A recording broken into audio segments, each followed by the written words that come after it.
Hi guys, welcome to our channel mister సిసింద్రి.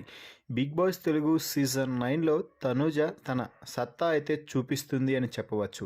ఈ వారం captaincy పోటీదారుల టాస్క్లో ఏకంగా 9 మందిని టాస్క్లో ఓడించి విజయం సాధించి విజయ గర్వంతో కెప్టెన్సీ టాస్క్కి ఎంపిక అయ్యింది అని చెప్పాలి.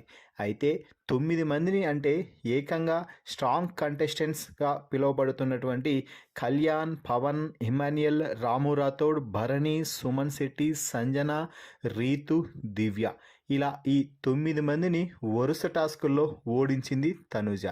గత వారమే తనూజ కొంచెం వీక్, ఎమోషనల్, గేమ్స్లో ఇతరుల బాండ్స్ కోసం ఎదురు చూసి వారి ద్వారా గేమ్స్లో గెలుస్తుంది, టాస్కుల్లో ముందుకు పోతుంది అంటూ ఒక అపవాదన అయితే మూటగట్టుకుంది. వైల్డ్ కార్డ్ కంటెస్టెంట్స్ కూడా కొందరు అదే విధమైన అర్థం వచ్చేలాగా మాట్లాడారు. అయితే దాన్ని పటాపంచలు చేస్తూ తనూజ అన్ని గేమ్స్లో వరుసగా గెలుచుకుంటూ వెళ్ళి చివరి రౌండ్లో సైతం సుమన్ శెట్టిని ఓడించి ఇక విజయ గర్వంతో కెప్టెన్సీ కంటెండర్గా నిలిచింది అని చెప్పవచ్చు.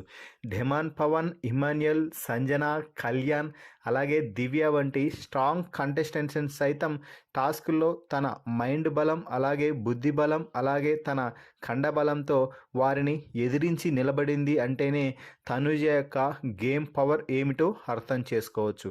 ఒకటి కాదు, ఇద్దరు కాదు, 9 మందిని ఓడించింది అంటేనే అర్థమవుతుంది తనూజ స్ట్రాంగ్ ఎంత కంటెస్టెంటో అనేది ఇక్కడ అందరూ అర్థం చేసుకోవాల్సిన అంశం.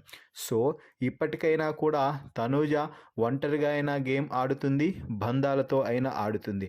బంధాలు అనేవి, ఎమోషన్స్ అనేవి కుటుంబం దూరంగా ఉంది కాబట్టి అక్కడ అలా ఎమోషనల్ ఫీల్ అవ్వకుండా వారితో కేవలం మాట్లాడటానికి మాత్రమే బంధాలు చూపిస్తుంది. కానీ టాస్కుల్లో మాత్రం ఆ బంధాలకి ఎటువంటి తావు ఇవ్వకుండా ఆడి గెలిచి ముందుకైతే సాగుతుంది అని మరోసారి నిరూపించుకుంది తనూజ.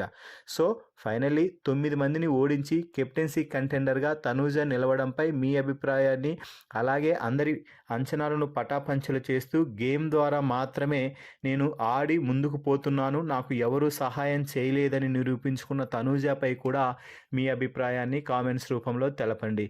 మరిన్ని బిగ్ బాస్ లైవ్ అప్డేట్స్ కోసం మన ఛానల్ని చూస్తూ ఉండండి. Please subscribe our YouTube channel mister సిసింద్రి.